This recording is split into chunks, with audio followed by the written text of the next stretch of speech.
한밤중에 바울과 실라가 기도하고 하나님을 찬송하며 주술이 듣더라. 이에 갑자기 큰 지진이 나서 옥토가 움직이고 문이 곧다 열리며 모든 사람이 매인 것이 다 벗어진지라.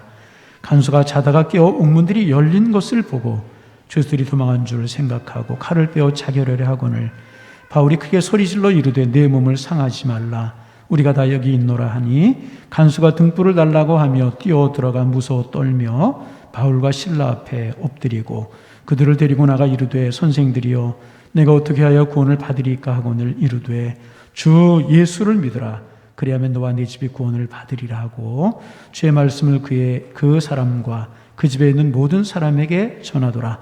그 밤 그 시각에 간수가 그들을 데려다가 그 맞은 자리를 씻어주고 자기와 그 온 가족이 다 세례를 받은 후 그들을 데리고 자기 집에 올라가서 음식을 차려주고 그와 온 집이 하나님을 믿음으로 크게 기뻐하니라.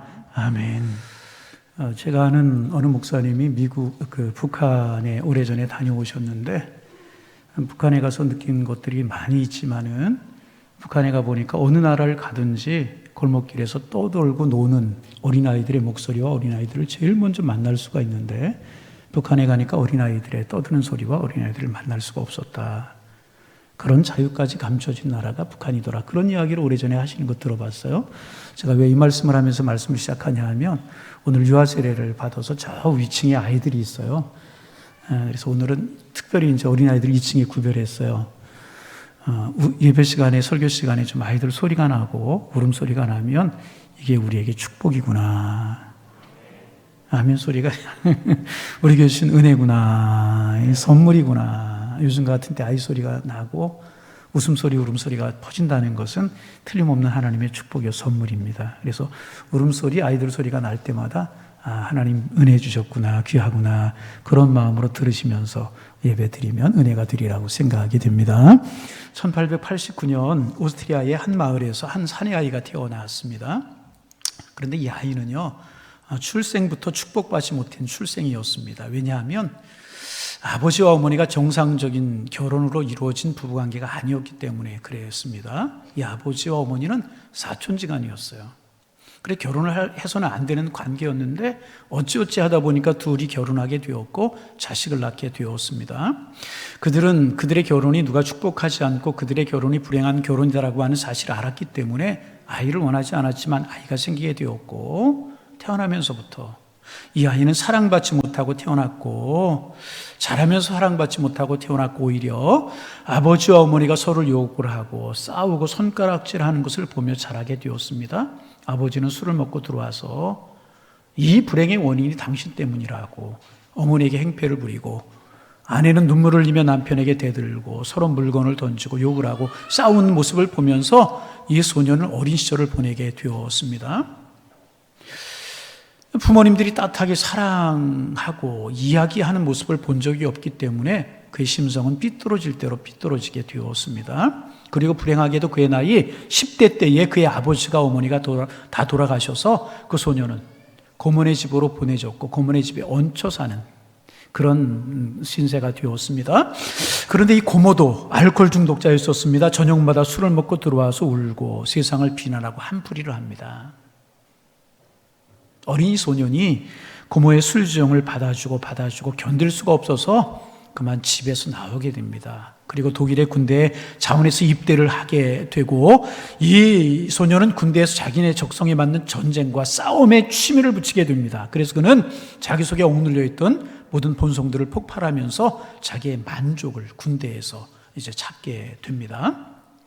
군대 생활을 마치고 그는 독일의 한 정당에 들어가서 열심 당원으로 일하게 됩니다. 그리고는 승승장구하여서 독일의 수상이 되었고 총통의 자리에 오르게 되었습니다. 그리고 그가 태어난 1889년 그 이후에 1890년 미국에서도 한 사내 아이가 태어났습니다. 그 아이는 태어날 때부터 축복을 받으며 태어났습니다. 가난한 농부의 집안이었습니다. 그러나 아버지와 어머니가 간절하게 하나님 앞에 기도하며 축복 속에서 이 아들을 낳았던 것입니다. 그는 가난하지만 행복한 어린 시절을 다음과 같이 회고를 하였습니다. 나의 어린 시절 가운데 가장 행복하고 즐거웠던 순간은 내가 새 옷을 입고 교회에 가는 날이었다.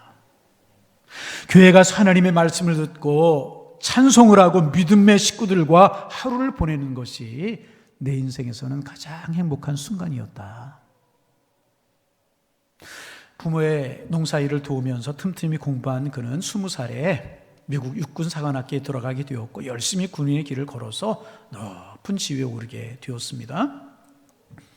오스트리아에서 태어난 이 1889년에 태어난 한 소년과 한 해 늦게 1890년에 태어난 미국의 소년이 자라서 몇십 년 뒤에 전쟁터에서 둘이 만나게 되었습니다. 오스트리아의 그 불행한 역기능적인 가정에 자란 이 사람의 이름은 아돌프 히틀러라고 하는 사람이었고, 미국에 있는 한 순기능적인 행복한 가정에서 믿음의 가정에 자란 이 사람은 아이젠하워라고 하는 장군이었습니다. 한 사람은 침략군으로, 그리고 또 한 사람은 유럽을 지키기 위한 방어군으로 만나게 되었습니다. 독일의 총통으로, 유럽의 군대의 총사령관으로 만난 전쟁에서 아이젠하워 장군이 승리를 하게 되었습니다. 그리고 아돌프 히틀러는 1945년 4월 30일 베를린 함락을 목전에 두고 자살함으로 그의 삶을 마감하게 됩니다. 그는요, 살아있는 동안에 많은 사람들을 힘들게 했어요. 죽는 순간까지도 많은 사람들을 힘들게 하다가 죽었습니다.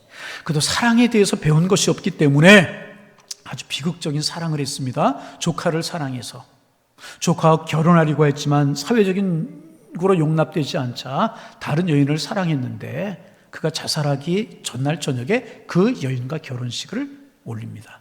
내가 이 여인을 소유하고 죽겠다는 것입니다. 여인과 결혼하고 그 다음날 권총으로 자살해 죽어버리고 만 것입니다. 죽으면서까지도, 세상을 떠나면서까지도 한 여인의 가슴에 못을 받고 갔고 600만이나 되는 유대인들을 가스 고문실에 죽였고, 그의 잘못된 야욕 때문에 유럽의 수많은 청년들을 전쟁터로 내보냈던 그런 간융이 히틀러라고 하는 사람이었습니다. 그가 죽자 온 유럽이 기뻐했다고 그래요. 전 세계가 기뻐했다고 그러고 전쟁이 막을 내렸습니다.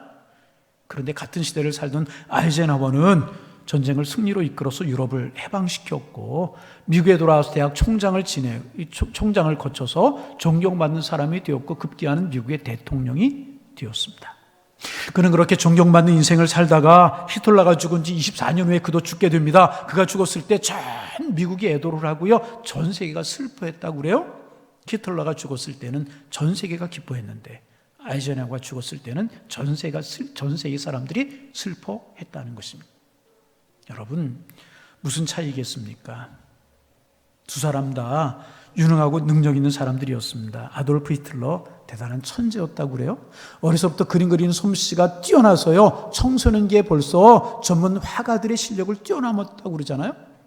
총기가 얼마나 좋았는지 한 번 들은 이야기는 웬만해서는 잃어버린 적이 없었고요, 언변이 얼마나 좋았는지 웅변의 천재였다고 그래요. 그런데 그의 유능함과 그런 이런 능력이 역기능적인 가정에서, 불행한 가정에서 자라다 보니까 독버섯처럼 되어버리고 만 것입니다. 아이젠하워 대단한 천재였다고 그럽니다. 머리 좋고 명석하고 총명한 사람이었습니다. 그 총명함이 순기능적인 가정에서, 믿음의 가정에서 아름다운 것이 자라게 되자 좋은 약초가 되어서 많은 사람들을 행복하게 줄 수가 있었던 것입니다. 우리의 가정이 신앙의 가정 위에 서고 순기능을 가진 가정이 되어야 하는 이유가 바로 여기에 있는 것입니다. 가정교육에서 실패하면 내 자식 하나 잘못되는 것으로 끝나지 않고 그 자식 때문에 다른 사람이 무너지게 된다는 것입니다. 아돌프 히틀러, 부모의 잘못된 만남이 책임지지 못하는 사랑이, 그것을 벗어나지 못한 가정교육이 히틀러라고 하는 괴물을 만들어내게 되었고요, 그때만에 무고한 사람들이 죽고 전 세계가 공포 가운데 떨 수밖에 없게 되었던 것입니다. 아이젠하워, 그 부모님들이 믿음으로 그를 잘 키웠고 하나님을 경외하라는 말을 가훈으로 삼아서 가르쳤기에 믿음 안에서 많은 사람들에게 도움을 주는 사람이 되게 된 것입니다. 그래서 여러분, 우리가 추구해야 되는 성공이 많이 있습니다. 건강에도 성공해야 되고요, 배움에도 성공해야 되고요, 사랑에도 성공해야 되고 직장생활에도 성공을 해야 될 것입니다. 그러나 이런 것에서 비록 다 실패했을지라도 가정생활만큼은 성공해야 되는 것입니다. 반대로 이 모든 것에 성공했을지라도 가정생활에 실패하면 그는 실패한 사람이 되게 되는 것입니다. 오늘날 문명과 문화가 발달을 합니다. 교육이 발달을 많이 했어요. 저희 어려서에 비하면 지금 좋아진 것들이 얼마나 많습니까? 그렇지만 가정 문제는 끊이지 않습니다. 심각해가는 가정들이 더 많습니다. 이혼율이 늘어가고 있고, 가출소년이 늘어가고 있고, 갈등으로 인해서 자살하는 사람들이 늘어가고 있고, 그 속에서 많은 가정들이 병들어서 안으로 썩어 들어가고 있다. 겉으로 보면 건강해 보이고 멀쩡해 보이지만 그 속을 들여다보면 부부 사이에, 부모와 자식 사이에 많은 갈등을 가지고 병들어서 갈등하는 가정들이 많이 있습니다. 왜 그렇습니까? 물질 문명이 발달하고 살기는 좋아지는데 왜 이렇게 가정들은 병들어가고 있는 것이겠습니까? 여러 가지 이유를 이야기할 수 있겠지만 저는요, 그 결정적인 이유가 믿음 위에 서는 가정이 되지 않기 때문에 그렇다.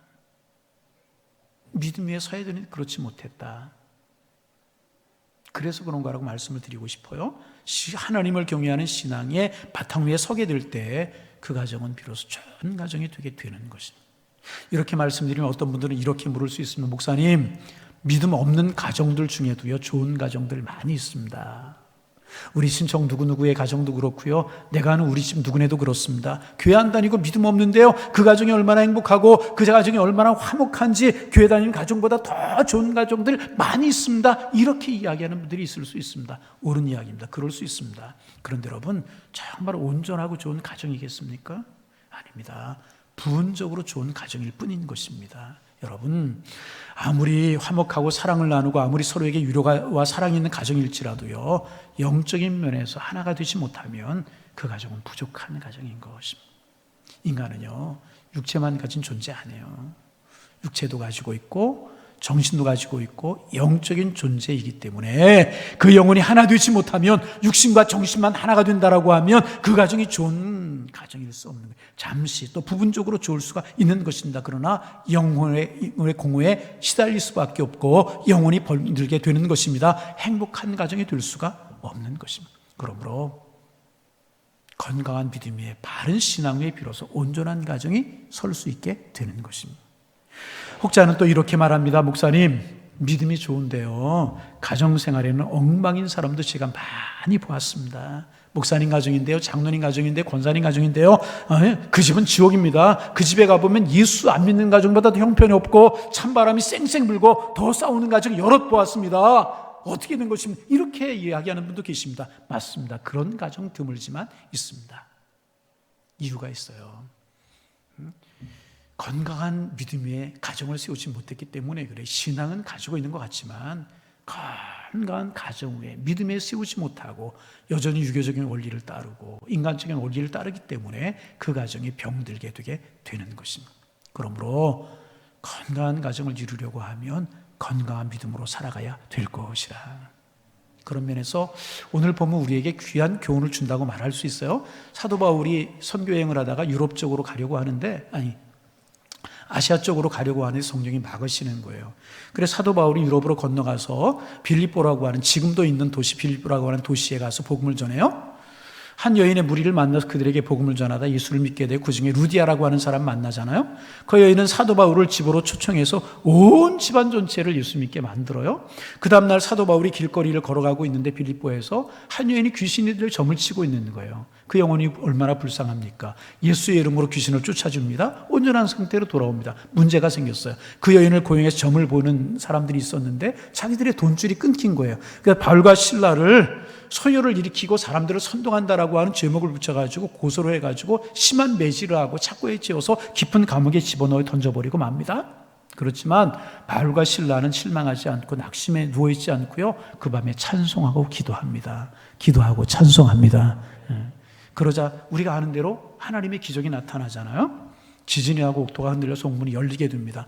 간수가 밤중에 보니까 이런 일이 벌어졌거든요. 옥문이 다 열려버린 거예요. 그 죄수들이 다 도망했는 줄 알고 칼을 빼서 자결하려고 합니다. 아마도 죄수를 놓치면은 사형에 처해졌던 모양이죠. 그럴 때 바울이 소리를 지릅니다. 우리가 여기 있으니까 내 몸을 상하지 말라. 돌아보니까 이런 광경이 벌어진 거예요. 착고가 벗어지고 옥문이 열리고 이랬는데 도망가지 않고 앉아 있는 거예요. 그때 유명한 물음을 묻지 않습니까? 선생님들이요, 우리 어떻게 해야 구원을 받으리까? 사도 바울이 귀한 이야기를 합니다. 주 예수를 믿으라. 그리하면 너와 네 집이 구원을 얻으리라. 할렐루야. 그래서 이 간수가 예수 믿고요, 온 집안으로 하여금 복음을 듣게 해서 온 집안이 예수를 믿게 되었다고 하는, 그래서 유럽의 복음의 출발점이 되는 놀라운 사건이 기록되고 있습니다. 왜 하나님께서 아시아로 복음을 행진하려고 하는 사도 바울 일행을 유럽으로 가게 하셨을까? 바로 이것이 아닌가. 무엇인가? 당시 유럽의 문화는요, 가정 중심의 문화였다고 그래요. 그래서 한 사람이 가정에서 예수를 믿으면 온 가족이 다 예수를 믿는 그런 분위기였다는 것입니다. 그래서 가족 중에 한 사람이 예수를 믿게 되고 그 가족들에게 예수를 믿게 되어서 유럽 전체를 복음화시키게 하시기를 원하시는 주님의 뜻이 그 속에 담겨진 것이 아니겠느냐. 성서학자들이 그렇게 해석을 하고, 또 이제 그 중에 하나의 로마의 이야기를 학자들이 이야기합니다. 로마가 융성할 당시에 그 가정들은 튼튼하고 순기능적인 가정들이 많았다는 거예요. 로마가 융성할 때. 그리고 로마가 멸망하게 될 때는요, 그 로마의 붕괴가 가정의 붕괴로부터 시작이 되었다고 말하지 않습니까? 성윤리가 땅에 떨어지고 가정이 붕괴하기 시작했고, 그러면서 사생아들이 많이 생기기 시작했고, 그래서 로마가 멸망하기 시작을 했다고 역사학자들이 공통적으로 지적하는 것 아니겠습니까? 하나님께서 가족 중심의 문화가 있는 유럽에 하나님의 복음이 전해져서 빨리 복음이 전해지기를 원하셨다는 것입니다. 여러분이 여러분의 가정에서 여러분이 처음으로 예수를 믿으셨습니까? 그러면 여러분의 가족 전체, 가문이 예수 믿게 하는 그 루디아 같은 사명, 그리고 간수장애 같은 사명을 잘 감당하는 여러분이 되시기를 소망합니다. 그러면 우리가 바른 믿음에 선 건강한 가정은 어떤 모습을 가지고 있어야 되는가? 우리의 가정이 건강한 믿음에 선 건강한 가정이 되기를 원하는데, 그러면 어떤 모습이 우리들의 가정에 있어야 될까? 첫째는 자유함이 있는 질서 공동체가 되어야 되는 것입니다. 자유가 있지만 질서가 있는 공동체. 건강한 믿음에 기초한 가정은요, 가족 구성원들 간에 자유함이 있어요. 그러나 보이지 않는 질서가 있어요. 역기능적인 가정은, 행복하지 못한 가정은요, 고통 있는 가정은요, 질서가 정연한 것처럼 보입니다. 그러나 자유가 없어요. 묶여 있는 것 같아요. 무엇인가 불편함. 여러분, 하나님께서 에덴 동산에서 가정을 만드셨잖아요. 하나님께서 천지를 창조하실 때에 보시기에 다 좋았다고 그러셨어요. 해와 달을 만드시고 보시기에 좋았더라. 물과 바다를 만드시고 난 후에 보시기에 좋았더라. 나무와 새를 만드시고 보시기에 좋았더라. 아담을 만드시고 보시기에, 한 번도 안 따라 하시는 분이 계셔요. 보시기에 좋은 세상을 만드셨어요. 보시기에 좋아. 그런데 창세기 2장에 보면은요, 하나님께서 한 번 딱 보시기에 좋지 않았다고 하신 말씀이 있어요. 아담이 독주하는 것을 보고 보시기에 좋지 않았다. 그래서 아담의 갈비뼈를 취하셔서 하바를 만드시지 않으셨습니까? 그러면서 가정을 만드신 거예요. 가정은 하나님 직접 만드신 것입니다. 그러면 여러분, 하나님께서 가정을 왜 만드셨습니까? 하나님께서 가정을 만드신 이유는요, 그 가정을 통하여서 함께 어우러 살면서 참다운 안식과 치유를 맛보게 하시기 위해서 가정을 만드셨다는 것입니다. 그래서 우리는요, 가정에서요, 안식이 있어야 돼요. 참 쉼이 있어야 되고요, 치유가 이루어져야 된다는 것입니다. 우리가 사회생활 하다가 밖에 나가서 상처받고 피곤하고 힘들다가 가정에 들어가면은요, 진정한 평안과 안식과 치유가 일어나야 된다는 것입니다. 그러면 여러분 물어봅니다. 여러분의 가정은 진정한 안식이 있고요, 진정한 치유가 있는 가정이십니까? 아니면 가정에서 죄송하지만 또 상처받고 또 피곤하게 살아가고 있지는 아니하셨습니까? 여러분, 여러분의 가정이 질서가 있고 안식이 있고 치유가 있는 은혜의 공동체가 되시기를 주님의 이름으로 축원합니다. 두 번째, 바른 믿음에 선 건강한 가정은요, 궁극적인 권위가 하나님의 말씀에 있어야 되는 거예요. 하나님의 말씀에 권위를 두어야 되는 거예요. 여러분, 사람 사이에는 갈등이 있을 수밖에 없어요. 가정에도 갈등이 있을 수밖에 없습니다. 문제는 갈등이 있느냐 없느냐가 중요한 것이 아니라 그 갈등을 어떻게 잘 해결할 수 있느냐, 이것이 문제라는 것입니다. 그런데 역기능적인 가정, 행복하지 못한 가정은요, 그 문제를 해결할 때요, 사람의 목소리 큰 사람이 이겨요. 죄송합니다. 성질 무서운 사람이 이겨요. 나이 든 사람이 이기고요. 돈 벌어오는 사람이 이깁니다. 힘 있는 사람이 이겨요. 그러나 여러분, 성경이 말하는 순기능적인 가정은 그런 갈등이 있을 때 늘 하나님의 말씀에 비추어 본다는 거예요. 하나님의 말씀 뭐라고 말씀하시는가? 하나님의 뜻이 무엇인가? 하나님의 말씀에 최종적인 권위를 두는 가정이라는 거예요. 죄송합니다. 돈 벌어오는 사람이 권위를 갖는 것이 아니고요. 목소리 큰 사람이 최종적인 권위를 갖는 것이 아니고요. 어떤 것이 성경적인 원리인지를 가지고 서로 나누는 거기에 최고의 가치를 두는 가정이 아름다운 가정, 순기능적인 가정, 하나님의 축복의 가정이 될 수가 있다는 거예요. 여러분, 여러분의 가정이 최고의 권위가 하나님과 하나님의 말씀이 되시기를 주님의 이름으로 축원합니다. 이런 가정은요, 구성원들에 대한 이해와 존중이 있어요. 이해와 존중이 있는 가정. 어리다고 무시하지 않고요. 여자라고 면박을 주지 않아요. 이해와 존중으로 다 받아주는 가정이라. 건강한 가정. 미국의 산부인과에서요, 한 쌍둥이가 태어났다고 그래요. 한 아이는 건강하게 태어났는데 한 아이는 좀 약하게 태어났어요. 아주 약하게 태어났어요. 다른 침대에 눕혔다고 그래요. 그런데 약한 아이가 시간이 갈수록 호흡도 약해지고 몸도 약해지더라는 거예요. 그것을 보고 안타깝게 여긴 이 간호사가 건강한 아이를 안아다가 연약한 아이 옆에 눕혔다는 거예요. 그리고 두 아이의 손을 꼭 잡게 해줬다는 거예요. 참 놀라운 일이 벌어졌는데 시간이 지나가면서 약한 아이의 호흡이 좋아지고 건강해지더라는 거예요. 건강한 아이를 약한 아이 옆에 누워줬더니 약한 아이의 호흡이 좋아지고 건강이 좋아지더라는 거예요. 여러분, 인간은 이런 존재라는 것입니다. 이런 존재. 옳은 말 듣고 자라가고 지식 듣고 자라가는 존재가 아니라 인간은 사랑을 먹고 이해와 축복을 먹고 존중을 먹고 자라가는 존재라. 99%의 의가 있을지라도 0.01%의 사랑이 없을 때 그것은 틀린 말이 되게 되는 것이라. 여러분, 부모님에게 이해받지 못하고 사랑받지 못하는 아이, 누구에게 이해받고 누구에게 사랑받겠습니까? 아내에게 사랑받지 못하고 아내에게 이해받지 못하는 남편, 누구에게 이해받고 누구에게 사랑받겠어요? 남편에게 사랑받지 못하고 받지 못하는 아내가 어디에서 누구에게 사랑받고 존중받겠습니까? 부모도 그 자녀의 실수를, 아내도 남편의 실수를, 남편도 아내의 실수를 받아주지 않는데 누가 내 아내, 누가 내 자녀, 누가 내 남편의 실수를 받아주겠습니까? 건강한 가정은요, 말씀의 기초에서 실수와 잘못을 이해하고 존중해주는 가정이 아름답고 건강한 가정이라는 것입니다. 사랑하는 성도 여러분, 이 말씀을 줄이려고 합니다. 여러분의 가정 어떠십니까? 안식과 평안함이 있으십니까? 여러분으로 인하여서 여러분의 가정에 안식과 치유가 일어나고 있으십니까? 아니면 죄송하지만 여러분 때문에 안식과 치유가 망가지고 있지는 아니하십니까?